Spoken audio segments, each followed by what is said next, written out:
अस्सलाम वालेकुम dear students, how are you. उम्मीद है कि सब खैरियत से होंगे। Today now our topic is ripple tank.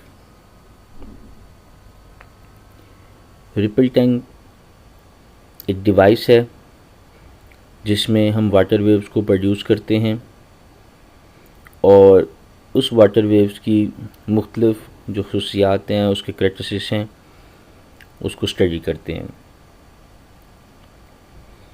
Ripple tank का जो स्ट्रक्चर है, सबसे पहले हम वो डिस्कस में करेंगे। यहाँ पे आप देख सकते हैं हमारे पास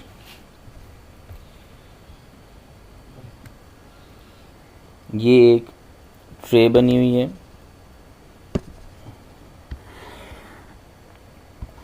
ये जो ट्रे है ये ट्रांसपेरेंट ट्रे है जिसके आर पार देखा जा सकता है।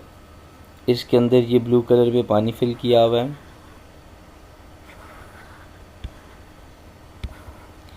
इसके ऊपर लकड़ी की ये एक बार रखी है हमने और इसके ऊपर एक मोटर को ज्वाइन कर दिया। ये जो लकड़ी है ये यहाँ पे लगे हुए दो रबर बैंड हैं जिनके साथ अटैच है और ये पानी की सतह के बिल्कुल ऊपर है। यहाँ तक कि पानी की सतह और इस वुड के दरमियान जो फासला है वो ना होने के बराबर है। इस इलेक्ट्रिक मोटर से ये दो वायर निकल रही हैं आपके सामने और इसको हमने स्विच ऑन कर दिया। यहाँ पे ऊपर लगा हुआ एक बल्ब जिसका फंक्शन क्या है कि इसकी रोशनी की मदद से यहाँ पे पैदा होने वाली जो वेव्स हैं इनका जो अक्स है वो बनेगा कहाँ पे, नीचे इस स्क्रीन के ऊपर। ये स्क्रीन क्या है, ये इसके नीचे एक पेपर है वाइट कलर का जिसको हमने स्क्रीन का नाम दिया। तो ये बल्ब, ये जो लैंप है, इसकी रोशनी की मदद से यहाँ पे डार्क और वाइट की सूरत में जो वेव्स हैं उनके मोशन को हम स्टडी करेंगे। ये वेव्स डार्क और वाइट पार्ट को शो करती हैं, जिसमें से अगर मैं देखूं यहाँ पे हमारे पास ये एक वेव है। इस वेव के आप देख रहे होंगे दो हिस्से हैं, एक अपर एक लोअर। अपर को हम नाम देते थे क्रस्ट का, लोअर को नाम देते थे ट्रफ का। इस ट्रफ को हम नशेब और इसको फराज भी कहते हैं। अब सूरज की रोशनी बेटा जब यहाँ पे पड़ती है तो आप देख रहे होंगे वो कौन सा हिस्सा है जिस पे सूरज की रोशनी नहीं पड़ रही। ये वाला वो हिस्सा है जिस पे सूरज की रोशनी नहीं पड़ती। तो यहाँ पर बनेगा उसके लिए साया और ये जो अपर पार्ट होगा इसके लिए बनेगी रोशनी। इसका मतलब है क्रस्ट और ट्रफ भी यहाँ पे जो वाइट और डार्क पार्ट हैं इन्हीं की शक्ल में शो हो रहे हैं। और यही वजह है कि किसी दो डार्क हिस्सों के दरमियान फासला या दो वाइट हिस्सों के दरमियान फासला क्या कहलाता है, वन वेवलेंथ कहलाता है। तो ये था हमारा एक मुकम्मल स्ट्रक्चर रिपल टैंक का। अब होता क्या है, जैसे मैं इसको स्विच ऑन करता हूँ यहाँ पे स्ट्रेट वेव्स प्रोड्यूस होना शुरू हो जाती हैं और इन्हीं का जो अक्स है, साया है, शैडो की सूरत में, वो हमें यहाँ नीचे भी नज़र आना शुरू हो जाता है। अब इस रिपल टैंक के स्ट्रक्चर को तो हमने समझ लिया। अब बात ये आती है कि इसका मकसद क्या था। इस रिपल टैंक के मकसद को समझने के लिए चलते हैं हम आगे। यहाँ देखिए ये स्क्रीन के ऊपर कुछ डार्क पार्ट ब्लू कलर में और कुछ वाइट पार्ट नज़र आ रहे हैं। तो किसी दो डार्क पार्ट के दरमियान डिस्टेंस जो है वो वन वेवलेंथ डिस्टेंस है। ये वो बार है जो बार बार पानी के ऊपर डिप होती है और इस तरह से वेव जो है वो इंड्यूस होती हुई आगे की तरफ मूव करती हुई नज़र आती हैं। रियल में ये नहीं होती, फॉरवर्ड मूव नहीं होती, लेकिन ऐसा फील ज़रूर होता है। हमारे पास जो वाइब्रेटर है जिसे हमने मोटर का नाम दिया कि मोटर वाइब्रेट करती है। तो इसकी वाइब्रेशन की वजह से जो वुडन ब्लॉक है या वुडन स्केल है वो क्या करता है, स्ट्रेट वेव्स इस पानी के ऊपर प्रोड्यूस कर रहा है। अब हम ज़रा एक्सप्लेन करते हैं इसके मेन पॉइंट्स की तरफ। तो इसको समझने के लिए हमें सबसे पहले समझना होगा कुछ बातों को, जैसे कि हम जानते हैं हमारे पास जो है वो फिज़िक्स में अगर मैं बात करूं किसकी, लाइट के हवाले से, कि लाइट के जो लॉ हैं, कानून हैं, वो क्या क्या हैं, तो वन बाय वन मैं उसको स्टडी करूंगा और साथ साथ वेव्स की कैरेक्टरिस्टिक्स को भी बयान करूंगा, because they are related to each other, क्योंकि ये एक दूसरे के साथ रिलेटेड हैं। तो अकॉर्डिंग टू द लाइट्स के हवाले से, लॉ ऑफ द लाइट सबसे पहले आएगा। इसके 3 लॉ हैं टोटल। एक है law of reflection, law of refraction and law of diffraction, और तीनों के तीनों लॉ जो हैं वो वेव्स के लिए भी यूज़ होंगे। ठीक है, चलें पहले लॉ के हवाले से बात करते हैं हम। सपोज मेरे पास एक सरफेस है और कहा जाता है कि अगर कोई रोशनी, कोई रे किसी एक मीडियम से किसी सरफेस पर टकराए तो वो उसी मीडियम में वापस चले जाती है। इस रे को हम इंसिडेंट रे का नाम देते हैं,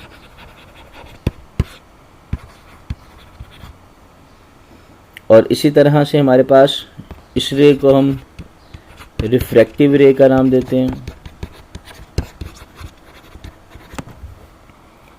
कहते हैं कि अगर जिस पॉइंट पे ये लाइट जो है वो सरफेस से टकराई है, अगर इस पॉइंट के ऊपर मैं एक नॉर्मल ड्रा करूं, नॉर्मल किसे कहते हैं जी, नॉर्मल एक परपेंडिकुलर होता है किसी सरफेस के ऊपर, उसे नॉर्मल कहते हैं। तो इस नॉर्मल से बनने वाले 2 एंगल, ये वाला और ये वाला, एक कहलाएगा एंगल ऑफ इंसिडेंट और दूसरा कहलाएगा एंगल ऑफ रिफ्रैक्शन। तो इसका पहला पॉइंट क्या है इस कानून का, कि इंसिडेंट रे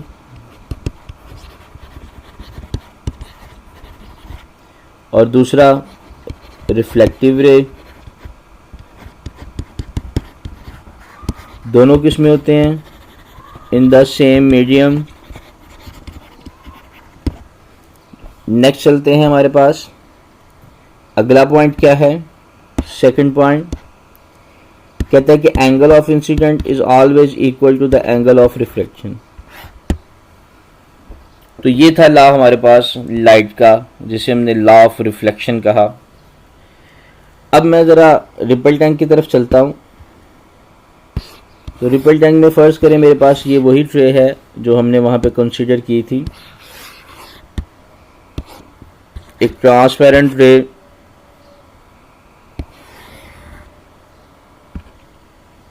ये देखिएगा बेटा, अगर हम इसके ज़रिए वेव्स प्रोड्यूस करते हैं पानी के अंदर, तो वेव्स अगर किसी सतह से टकराएगी रोशनी, पानी की वेव्स, तो लाइट की तरह ये भी जिस मीडियम से आ रही है उसी मीडियम में ट्रैवल कर जाएगी वापसी की तरफ।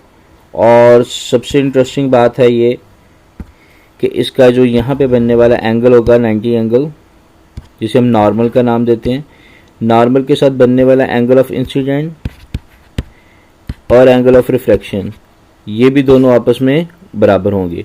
तो सेम टू सेम प्रॉपर्टी है ये लाइट की, जो कि किसके अंदर पाई जाती है, पानी की वेव मोशन के अंदर भी पाई जाती है। यहाँ तक क्लियर हुआ। ये था जी हमारा रिफ्लेक्शन, वाटर वेव्स का रिफ्लेक्शन इन रिपल टैंक। अब नेक्स्ट चलते हैं, अगला पॉइंट है हमारे पास लाइट का दूसरा कानून, जिसे हमने नाम दिया है law of refraction. Law of refraction में हमारे पास अगेन हम डायग्राम बनाते हैं रिपल टैंक की। फर्स्ट किया जी, ये रिपल टैंक है जिस पे हमने वेव प्रोड्यूस की थी स्ट्रेट। अब हमने क्या किया, दो ऑब्स्टेकल लिए जो इसके रास्ते में रख दिए। ऑब्स्टेकल मतलब ये एक रुकावट है जो इन वेव्स को आगे ट्रैवल नहीं होने देगी, सिवाय इसके कि यहाँ पे हमारे पास जो दरमियान में छोटा सा रास्ता है, सिर्फ यहाँ से वेव जो है वो ट्रैवल होगी। यहाँ जो पीछे आने वाली जो स्ट्रेट वेव्स हैं, याद रखिएगा कि इन दो ऑब्स्टेकल्स, जैसे कि एक ये ऑब्स्टेकल है, एक ये ऑब्स्टेकल है, इन दोनों ऑब्स्टेकल का जो दरमियानी फासला है, ये बेटा ये जो वेवलेंथ है ना, आपको पता है मैंने कहा था दो डार्क पार्ट के दरमियान जो डिस्टेंस होगा उसे वन वेवलेंथ कहेंगे। हमने कोशिश करनी है कि इस ऑब्स्टेकल के दरमियान जो फासला है ये इसकी वेवलेंथ से बराबर हो या कम हो, इससे ज़्यादा बड़ा ना हो। ठीक है, अगर सॉरी ये तो डिफ्रैक्शन है, हम इसको ज़रा रिमूव कर देते हैं। अच्छा, बात ये हो रही थी कि हमारे पास यहाँ पे स्ट्रेट वेव्स प्रोड्यूस हो रही हैं। हमने अब चेंज क्या करना है, रिफ्रैक्शन के लिए बात हो रही है यहाँ पे बेटा रिफ्रैक्शन की। हम बात कर रहे हैं रिफ्रैक्शन की। तो रिफ्रैक्शन को सबसे पहले लाइट के हवाले से स्टडी कर लेते हैं। लाइट में आपने ये देखा होगा कि हमारे पास ये देखें, ये एक ग्लास स्लैब है। ग्लास स्लैब तो आपने देखा ही होगा, शीशे का बना हुआ एक पीस है। अब जैसे ही रोशनी यहाँ से एंटर होती है, याद रखिएगा ये जो रे है ये एक एंगल बनाते हुए इस सरफेस के साथ, इस सरफेस पे गिरे। यहाँ पे दो मीडियम हैं, एक यहाँ पे एयर मीडियम है, दूसरा ये ग्लास मीडियम है। अब एयर मीडियम को मैं नाम दूंगा रेयर मीडियम। भाई क्यों रेयर मीडियम का नाम दूंगा, क्योंकि इसमें जो पार्टिकल्स हैं वो बहुत दूर दूर हैं, जबकि ग्लास में जो पार्टिकल ऑफ मीडियम है वो very very close to each other, बहुत करीब करीब हैं, इसलिए इसको डेंसर मीडियम का नाम दूंगा। तो यहाँ से एक और बात सामने आती है कि डेंसर मीडियम ऐसा मीडियम जिसमें particle of the medium is very close to each other, बहुत करीब करीब हों जिसमें पार्टिकल ऑफ मीडियम। और रेयर मीडियम द मीडियम जिसमें particle of mediums are very far to each other, जो एक दूसरे से क्या हों, दूर दूर हों, उसे हम किसका नाम देंगे, रेयर मीडियम का नाम देंगे। तो लाइट जैसे ही यहाँ से ट्रेवल करती है तो बेटा इसका जो रियल पाथ है वो तो ये है, according to the law of refraction. इस रोशनी का जो इधर आ रही है इसका रियल पाथ तो ये है, लेकिन रियलिटी ये है कि ये अपने पाथ से पीछे हट जाती है। अच्छा, व्हाट विल हैपन अगर मैं यहीं पे नॉर्मल ड्रा करूं। नॉर्मल आपको पता है कि 90 डिग्री लाइन है जो सतह के साथ 90 का एंगल बनाती है। तो हम ऑब्ज़र्व करेंगे कि ये जो रे इस तरफ को जा रही थी ये टुवर्ड्स द नॉर्मल बेंड हो जाएगी। किस तरफ बेंड हो जाएगी, नॉर्मल की तरफ बेंड हो जाएगी, अपने रियल पाथ से हट जाती है। इसे हम नाम देते हैं लाइट के अंदर लॉ ऑफ रिफ्रैक्शन, रिफ्रैक्शन का नाम देते हैं। रिपल टैंक में भी हमने कुछ ऐसा ही किया, लेकिन बात यहाँ पे आती है कि यहाँ पे रेयर और डेंसर मीडियम कैसे डिज़ाइन किया जाए। तो हमने रेयर और डेंसर मीडियम को डिज़ाइन करने के लिए एक बड़ी ज़बरदस्त टेक्निक इस्तेमाल की। वो टेक्निक क्या थी, ये एक ट्रे है, हमने एक स्लैब ली, वो इसके दरमियान में रखती। ये स्लैब क्या है? ये स्लैब बेटा पत्थर की एक, समझ लें स्लैब थी पत्थर की, उसको हमने इसे अंदर एडजस्ट कर दिया। और देखिएगा हमने किस तरह से इसको एडजस्ट किया। हमने बेटा इस तरह से इसको एडजस्ट किया कि एक तरफ ज़्यादा गहरा पानी, जबकि दूसरी तरफ जो है वो कम गहरा पानी होगा। मिसाल के तौर पे आप देख सकते हैं यहाँ पे डेप्थ ज़्यादा है गहराई पानी की, और अगर मैं यहाँ पे बात करूँ तो यहाँ पे इस स्लैब की वजह से, क्योंकि इस स्लैब को यहाँ पे रखने का मकसद ही ये था कि पानी की गहराई जो है वो कम हो जाए, तो इस स्लैब की वजह से यहाँ पे जो पानी की गहराई है वो कम हो जाती है और ये कन्वर्ट हो जाता है रेयर और डेंसर मीडियम में। तो सेम एज इट इज़ वैसे ही प्रोसीजर है हमारा। यहाँ पे पैदा होने वाली जो वेव्स यहाँ पर मूव करते गहरे पानी से कम गहरे पानी की तरफ आएंगी, तो रियल में जो उसका पाथ है वो कुछ इस तरह होगा, जिस डायरेक्शन में ये जा रही थी। लेकिन होगा क्या, ये अपने पाथ से पीछे हट जाएंगी।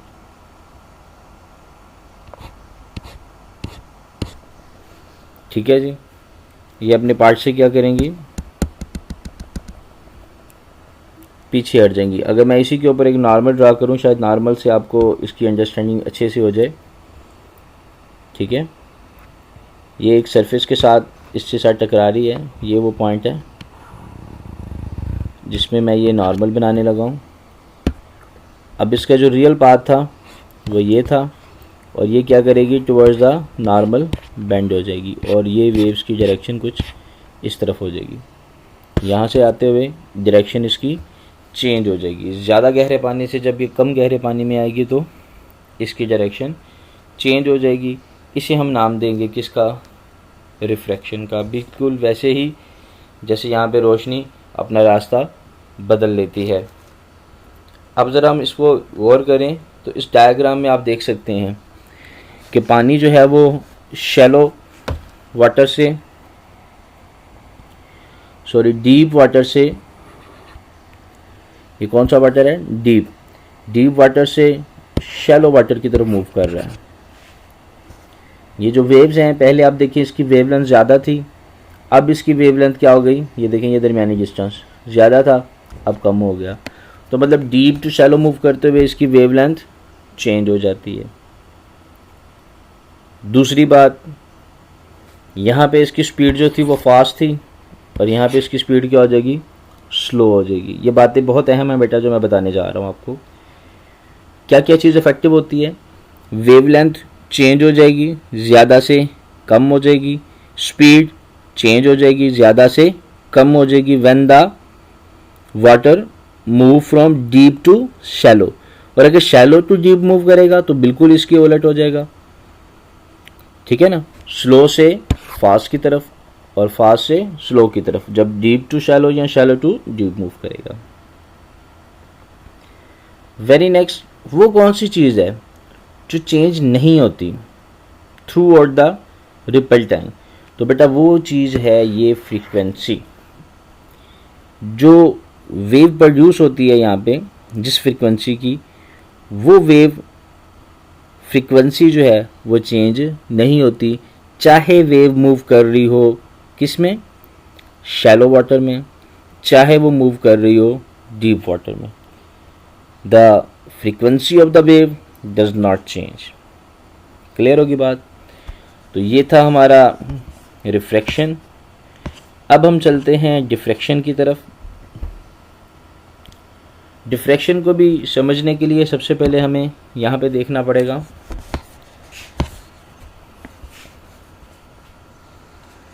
डिफ्रैक्शन में। फिर से मैं बात करूँगा लाइट के हवाले से। फ़र्ज़ करें ये एक कॉर्नर है, रोशनी यहाँ पे आती है, टकराती है, रिफ्लेक्ट हो जाती है, यहाँ पे आती है, टकराती है, रिफ्लेक्ट हो जाती है। वो लाइट जो किसी कॉर्नर पे टकराए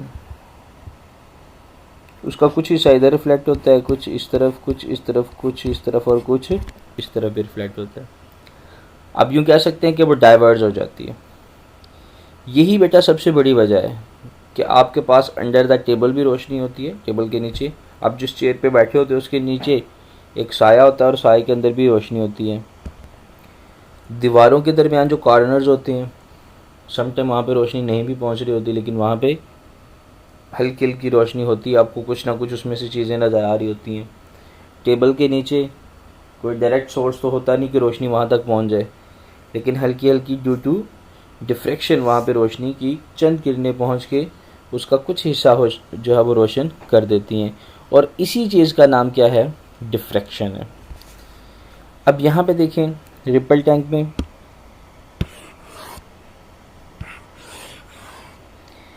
टैंक में जो वेव्स प्रोड्यूस होती हैं, हम प्रोड्यूस करते हैं स्ट्रेट वेव्स। अच्छा, इन स्ट्रेट वेव्स को आप वो जो मैं अभी पहले समझा रहा था बाय मिस्टेक कि हमने यहाँ पे रखे थे ऑब्स्टेकल, और मैंने बात की थी कि इन ऑब्स्टेकल्स के दरमियान जो डिस्टेंस है ये इनकी वेवलेंथ से कम होना चाहिए या उसके इक्वल होना चाहिए। इसका फ़ायदा क्या होगा हमें? भाई फ़ायदा ये होगा कि ये जो स्ट्रेट वेव्स हैं ये चेंज हो जाएंगी किस में? सर्कुलर वेव्स के अंदर। और सर्कुलर वेव में चेंज होते ही यहाँ पे कॉर्नर्स पे छोटी छोटी ना आपको वेव्स की बेंडिंग नज़र आएंगी, ठीक है, इन कॉर्नर से। तो कॉर्नर से ये छोटी छोटी जो बेंडिंग ऑफ वेव्स आपको नज़र आ रही हैं, ये समझ लें रोशनी की वो चंद किरणें हैं जो डार्क हिस्से को रोशन करती थी। तो सेम लाइक दैट यहाँ पे मौजूद जो ये हल्की हल्की छोटी सी वेव्स आपको कॉर्नर्स के इर्द गिर्द नज़र आती हैं, that is called the diffraction of waves. तो इसके साथ ही बेटा आपका ये रिपल टैंक का टॉपिक कंप्लीट हो जाता है। जो बातें मैंने कही हैं यही सारी बातें आपके इस टॉपिक के अंदर हैं। ये टॉपिक काफ़ी लेंथी है और इसके लिए मैं इंशाल्लाह आज का दिन भी दूंगा आपको और कल का दिन भी दूंगा, ताकि आप 2 दिनों में इसको अच्छे से समझ लो और तैयार कर लो। ठीक है जी, तो उम्मीद है कि आपको बड़ी अच्छी से समझ आ गई होगी। टॉपिक को दरमियान में इंटरप्ट इसलिए नहीं किया, सारा कंप्लीट पढ़ा दिया ताकि आप इसको आसानी से समझ सकें। और रही बात याद करने की, वो कोई मसला नहीं, आप एक दिन एक्स्ट्रा भी ले सकते हैं।